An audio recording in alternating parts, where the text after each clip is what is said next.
Speaking from the Leah Cohen is speaking from the pathway Effective Coaching. It's a level 3 elective, creating effective visual aids. It's a 5 to 7 minute speech. However, she has requested 8 to 10. Would the timer please note 8 to 10 minutes, green at 8, red at 10, yellow in between. Tonight, her assignment is to produce a visual aid and use it effectively, and the title of her speech is Expressing Feelings Through Art. Please welcome Leah Cohen.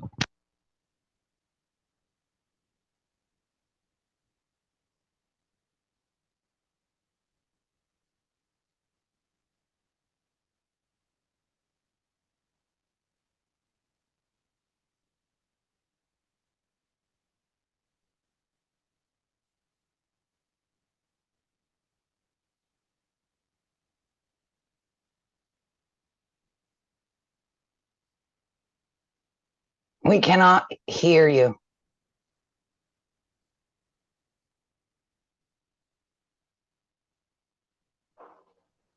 Good now? Okay, thank you. The famous artist Rembrandt has over 300 paintings which express biblical themes. His art is in every famous museum in the world, and we all know about Rembrandt and heard about him a lot. Tonight, we're going to explore 2 of his paintings and see how those paintings expresses the internal life of an artist, Rembrandt. We will put the slide now.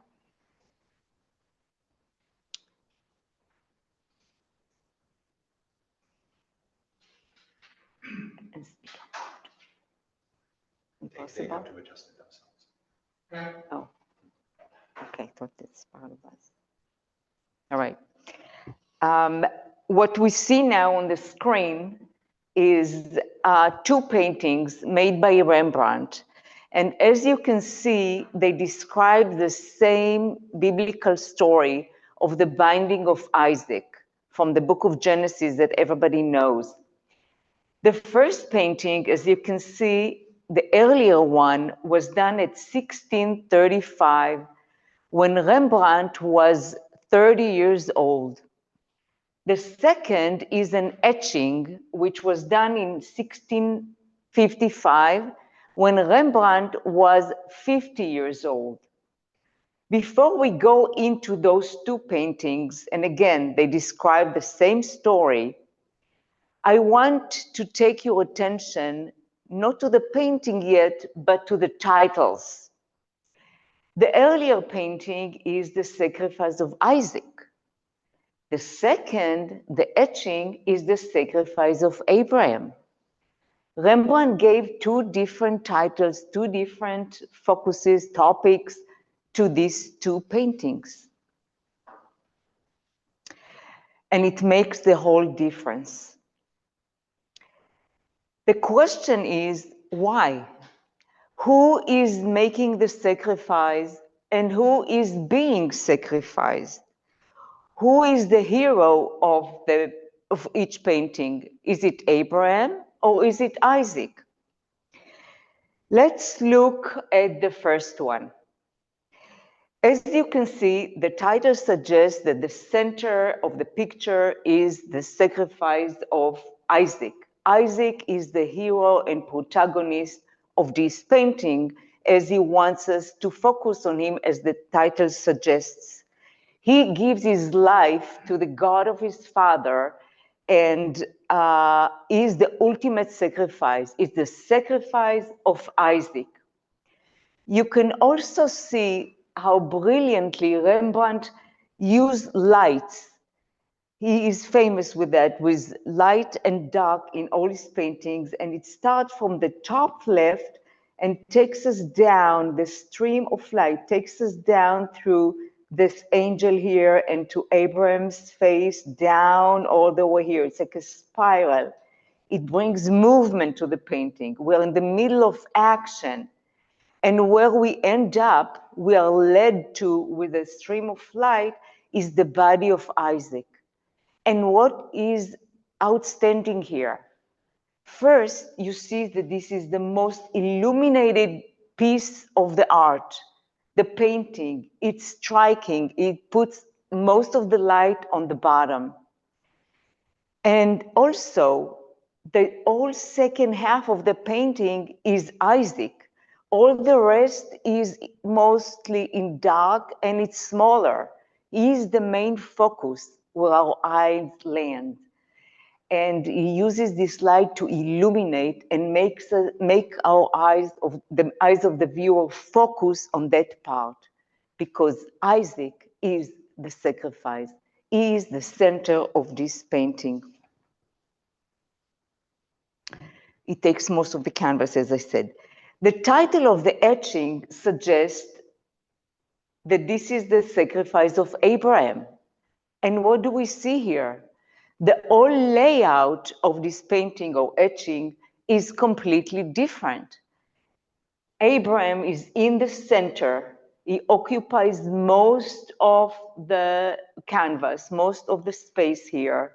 And when we view this painting, if it was in a museum, our eyes goes to the center. All the main part is here. These are the dark parts.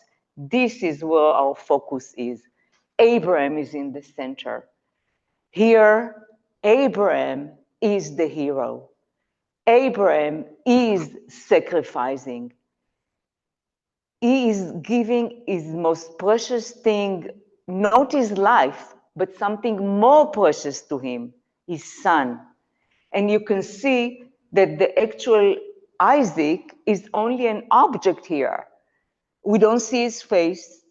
He's down. His eyes are covered. He's passive. He's only the object who is being sacrificed. But the hero is Abraham, the opposite of the first painting. Clear contradiction. What we need to do now, the next step, what do you think is the next step? The next step is I am going to tell you how the text go. I'm going to read a paragraph that describes this drama, this exact movement from the Bible, from Genesis. And while I read, you think to yourself, which one of these two paintings is loyal to the text? Which one expresses what the author wanted to convey? And this is how the text goes. When they came to the place of which God had told him, Abraham built an altar and laid the wood in order on it, and bound Isaac his son, and laid him on the altar, on top of the wood. Then Abraham reached out his hand and took the knife to slaughter his son. This is the text. And this is the story. We're not going to see which painting is more loyal to the text yet, because we're going to move to the etching, not the painting. And what do we see in the etching? We see that Isaac is bound here. Is he even bound? His hands are free. Is he on an altar? Is there even an altar here? Is there wood to burn? Is his throat exposed to be cut? A throat to cut? None of the above. This is not the story. This is not how Genesis describes what happened. The painting, however, is completely different. It fits all the details. His hands are tied behind. He's exposed, he's in an unnatural position. His throat is ready to cut. He's on an altar. Maybe you don't see the detail, but there is wood to be burned. Every detail fits. This is the story. How can we explain the difference? We will move on to the next step and see how Rembrandt relates to Abraham. We talked about Isaac, let's check Abraham.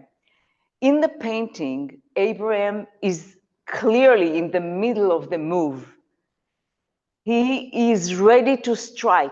His whole body weight is leaning forward with force. Only the restraining hold of the angel that has to hold him so fiercely and restrain him make the knife drops. And what about the knife? Look at the etching and look here. The knife is coming down, and here the knife is completely in a different direction.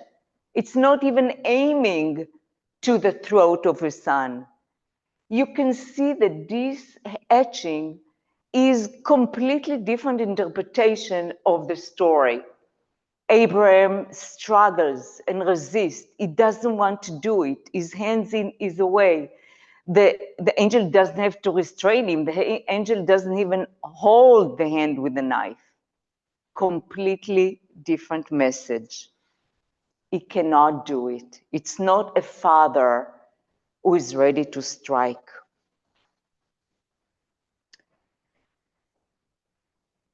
I don't know how to stop the share, Eric. We're done with the slide. Thank you. Now is the time to ask the big question. What is going on? What could have happened to Rembrandt in those 20 years span between the creation of these two pieces that affected him so much that all his perception and understanding of the story changed? What affected him too much? When Rembrandt was 28 years old, he got married to an aristocratic and beautiful woman, moved to Amsterdam, and joined the Painters Guild. He was very successful. He was ready to start a career and a family. They were affluent and happy. And this was when he painted the first painting, at the prime of his life. But this happy time didn't last long. Rembrandt suffered several tragedies, one after the other.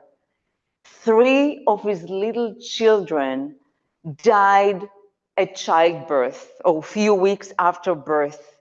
His beautiful wife that he loved so much died when she delivered the 4th baby.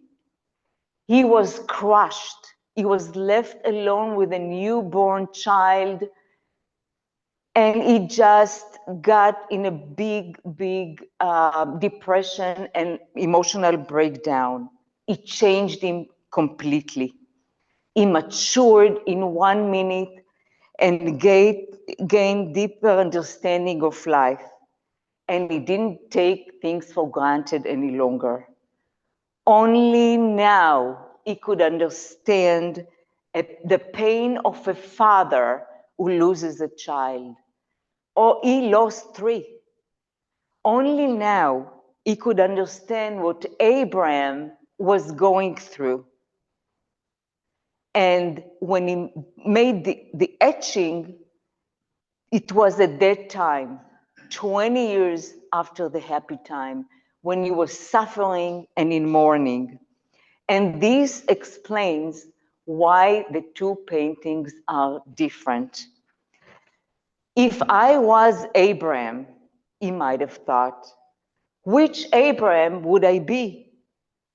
The religious zealot who blindly obeys, or the loving father who cannot let go of his only child?